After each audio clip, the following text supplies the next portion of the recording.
believe Hela's trying to raise herself in the cosmic foothold of Marvel. Let's talk about it. To start this whole ideology off, we're gonna have to go to the most recent issue of Mortal Thor. The Asgardians meeting trying to talk about what they should do to fill the void of the All-Father. Hela's name ends up getting brought up, both in terms of her realm because it's in turmoil, so much so someone like Balder believes he has to go down there to help, but also the fact that Hela herself has been completely absent. Not a single Asgardian, arguably an entity, knows where she is currently. Even someone like Sif, with I believe has Heimdall's powers of being able to see across existence. But where the Asgardians might not know where Hela is, us as an audience do. Well, at least to some degree. That's when we go to Venom 250. We see both Hel and Null in a realm that's not described to us. I believe it's the Unbeyond, but I'll get into that more later. I want you to keep in mind something during this interaction. Naturally, Null is supposed to be above Hela in the cosmic order of things. But some way, somehow, Hela has learned some sort of ancient old magic that's not only unknown to the mortal realm, it's been forgotten about by the cosmic hierarchy as well. So this is some like top 10% magic that we're talking about. And it's strong enough, like I noted, to balance someone higher than her on the hierarchy. Another reason I believe this is the Unbeyond is because the moniker that Hela of Asgard decides to give herself, the Queen in Black. Before I get into all that, I believe there's numerous of other factors that really got Hela making her move now compared to all other instances, and New Champions is a good example of that. New Champions is old girl right here, who happened to be a part of a coven of witches. A coven of witches whose entire family lineage and heritage has been about sealing and binding Hela, both for their own means as well as some unknown cosmic purpose. To these said New Champions, this bonding that held Hela tightly was undone, all with the exception of having to affect anybody who's associated to the New Champions. And Hela said, easy work.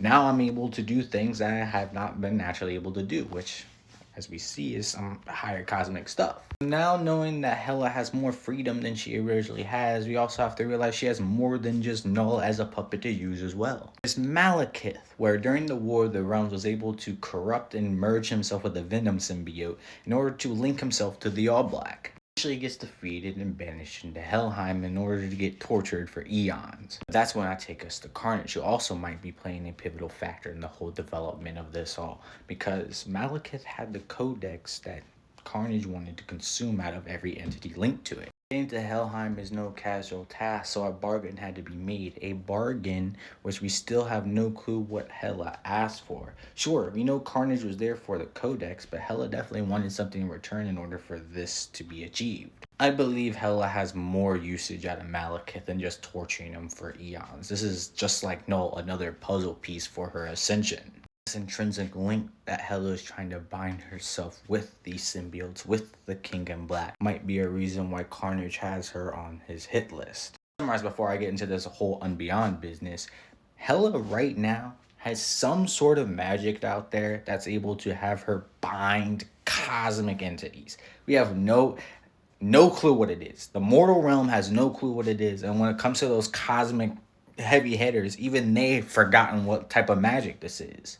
Immediately raising Hela's threat level to like top echelon. Like she needs to be we have to find out what she's doing, otherwise who knows what's in jeopardy. Let's get back to this realm, which again I believe is the Unbeyond, and there's a reason Hela references herself as the Queen in Black. When we go to Venom issue 18, get introduced to the Unbeyond, the cliff off of Omega, the heart of the hive. This is the home to the King in Black. This is the engine room. This is where the King in Blacks do their work. I end up learning through this that practically everything in the cosmos has a light and a dark side. The light side to the Unbeyond would just be the Beyonder sphere itself, where the Beyonders reside, where they work on the multiverse on an outside perspective.